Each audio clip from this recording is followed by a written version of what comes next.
ng sigaw ng Duterte. Mami Ems Vlog, mega love shoutout, Mami Ems Vlog. Oo. Oo. Yan lang, napakasimple. Wala kaming pakialam kahit pa 1,000,000 o 100 million kayong sumigaw na Duterte dyan. Isa lang naman masasabi ko kada sigaw ba ninyo, umunlad ang buhay niyo? Natigil ba yung pagiging OFW ninyo? Wala kaming pakialam kahit hubusin nyo lahat sa Hong Kong, puro kayo maka-Duterte. Karapatan nyo yan. Di ba? Wala kaming pakialam kahit lahat kayo dyan sa Hong Kong, sisigaw nyo Duterte. Di ba? Bakit? Kada sigaw nyo ba Duterte, yung mayaman kayo.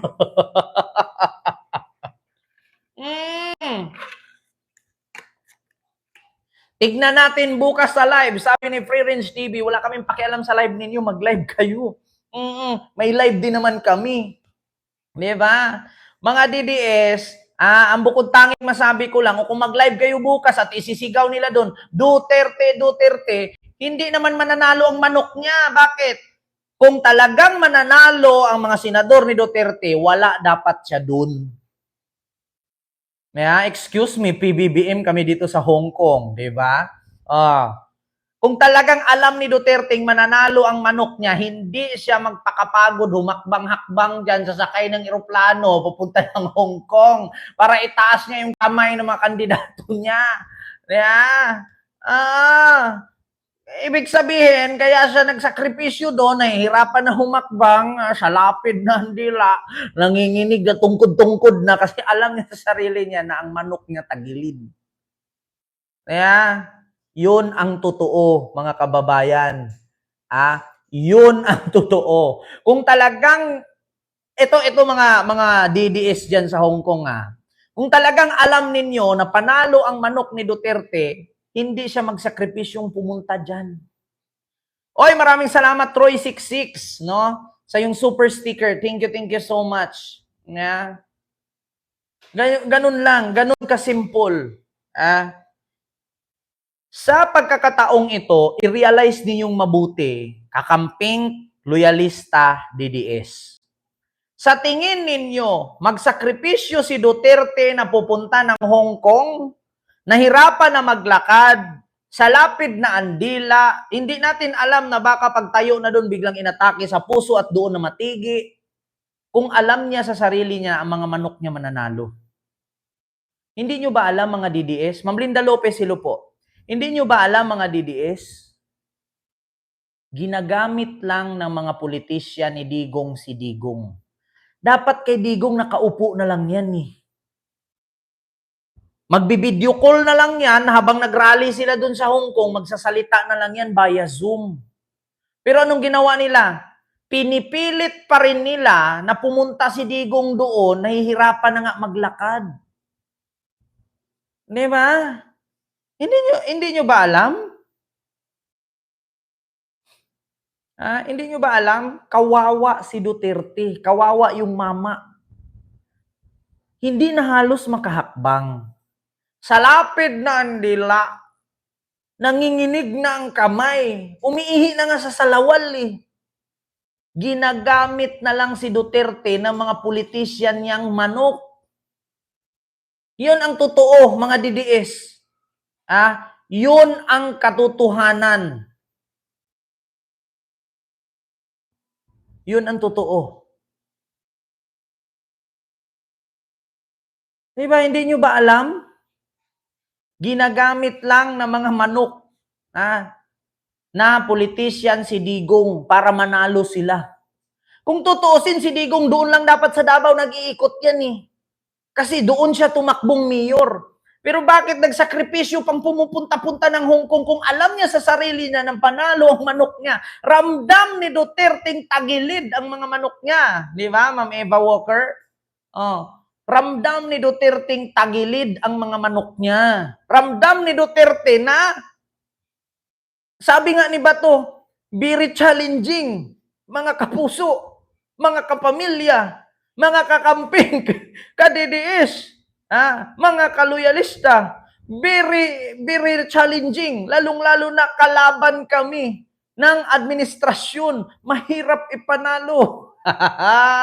Hindi nyo ba napansin? Sabi ni Harirok, ay ni Bato, si Digong, kapag naglakad, gagano na. Kapag salita, meron tayong presidente, bangag noon, bangag ngayon ang presidente natin, tang inang yan. Di nyo ba napansin yung sinasalita niya sa lapid na? Yan si Marcos. Kapag nagsyabu yan, aabot ng 80 anyos yan. Pero sa loob ng kwarto, nakatayo na lang siyang nakatulog or hindi na gumagalaw. Hindi ba naisip? Stroke na ang dila niyan. Sa lapid na ang lolo ninyo. Utang ina kayo.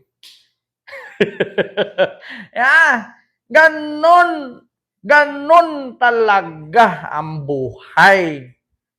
Mga putang ina, kapag ako babalik, pagkakandidato, huhulihin ko kayo. Mga wala kayong prinsipyo. Hindi nyo ba alam, mga kababayan? Si Digong sa lapid na ang dila niyan. Kapag ako nanalo 3 to 6 months, ubusin ko kayo, papatayin ko kayo.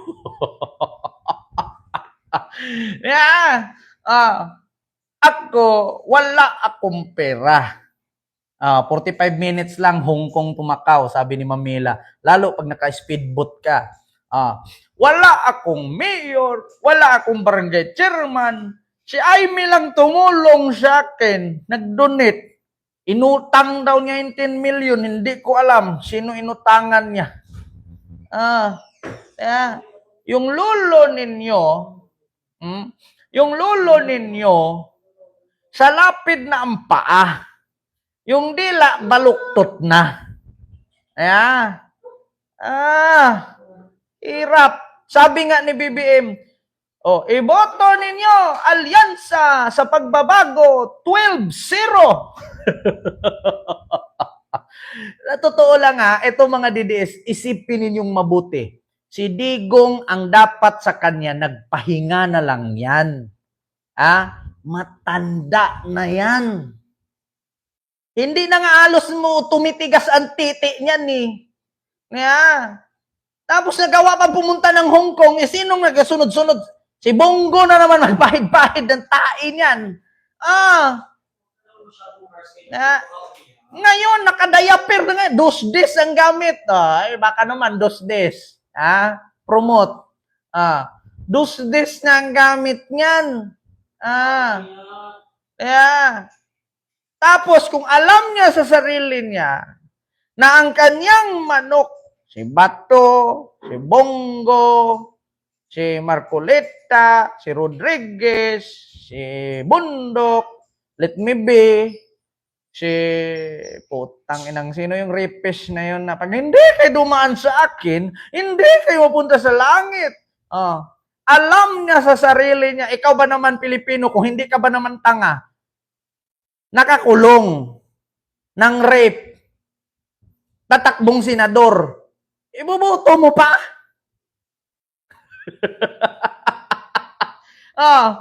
Di ba? Ikaw ba naman, pulis ka, sangkot ka sa war on drugs. Sabi nga ni BBM, ang aking mga kandidato walang pahig dugo mula sa tukhang. Hiwala sa kanila ang kasabwat sa pagbulsa ng sako-sakong pera mula sa krisis ng pandemya. Tama ba, sabi ni BBM? Tigil-tigilan niyo ko. Kapag hindi kayo bumuto sa akin, hindi kayo punta sa langit. Ipa-stop. Ipa-stop ko talaga yung Comelec. May hacking pa naman daw dyan. Nakita ko yung attorney kung paano i-hack yung machine sa Comelec. Sabi ng ama na may sugo sa akin, Basbas ito ng angel of death.